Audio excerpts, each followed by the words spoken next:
प्रवक्ता ग्रंथ अध्याय 44 पूर्वजों का गुणगान। हम पीढ़ियों के क्रमानुसार अपने लब्ध प्रतिष्ठ पूर्वजों का गुणगान करें। प्रभु ने उन्हें प्रचुर यश प्रदान किया, उसकी महिमा अनंत काल से विद्यमान है। वह अपने राज्यों के महान शासक थे, अपनी तेजस्विता के लिए प्रसिद्ध थे, अपनी बुद्धि के कारण परामर्श दाता, अपनी दैवी दृष्टि के कारण भविष्य वक्ता, अपने विवेक के कारण प्रज्ञा के शासक, अपनी बुद्धि के कारण नेता और अपनी ज्ञानपूर्ण बातों के कारण शिक्षक। वे ऋतु मधुर गीतों वे और काव्यात्मक कलाओं के रचयिता थे। वे शक्ति संपन्न प्रभावशाली व्यक्ति थे जो अपने घरों में शांतिपूर्ण जीवन बिताते थे। वे सब अपनी पीढ़ियों में महिमान्वित और अपने जीवन काल में प्रसिद्ध थे। उनमें कुछ लोग अपना नाम छोड़ गए, जिसने जनता अब तक उनका गुणगान करती है। कुछ लोगों को स्मृति शेष नहीं रही।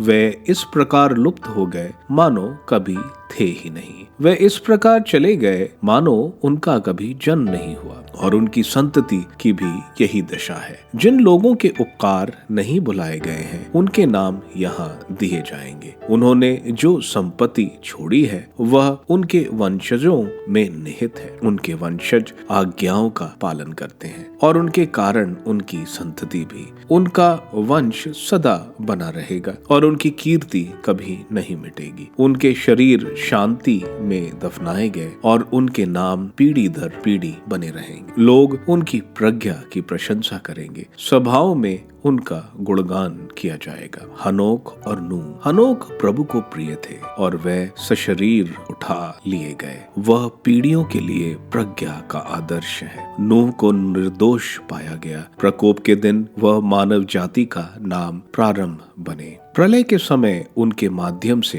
पृथ्वी पर मानव जाति का अवशेष कायम रहा। उनके लिए यह विधना ठहराया गया कि कोई भी प्राणी जल प्रलय से फिर नष्ट नहीं होगा। इब्राहिम अनेक राष्ट्रों के महान मूल पुरुष हैं। उनके सुयश पर कोई कलंक नहीं लगा। उन्होंने सर्वोच्च प्रभु की संहिता का पालन किया और प्रभु ने उनके लिए एक विधान निर्धारित किया। उन्होंने अपने शरीर में विधान का चिन्ह अंकित किया और वह परीक्षा में खरे उतरे। इसलिए प्रभु ने शपथ खाकर प्रतिज्ञा की कि उनके वंशजों द्वारा राष्ट्र आशीर्वाद प्राप्त करेंगे, कि वे पृथ्वी की धूल की तरह असंख्य होंगे। उन्हें तारों की तरह ऊपर उठाया जाएगा और उन्हें ऐसी विरासत प्राप्त होगी जो एक समुद्र से दूसरे समुद्र तक और फरात नदी से पृथ्वी के सीमांतों तक फैल जाएगी। इसहाक और याकूब। प्रभु ने इब्राहिम के कारण उनके पुत्र इसहाक से भी वही प्रतिज्ञा की। उसने उनको मानव जाति का कल्याण और याकूब को विधान सौंपा। उसने उन्हें प्रचुर आशीर्वाद दिया और उन्हें विरासत प्रदान की, जिससे वह उसे 12 वंशों में बांट दे। मूसा। प्रभु ने उनमें एक ऐसे महान भक्त को उत्पन्न किया जो सभी मनुष्यों के कृपा पात्र बने।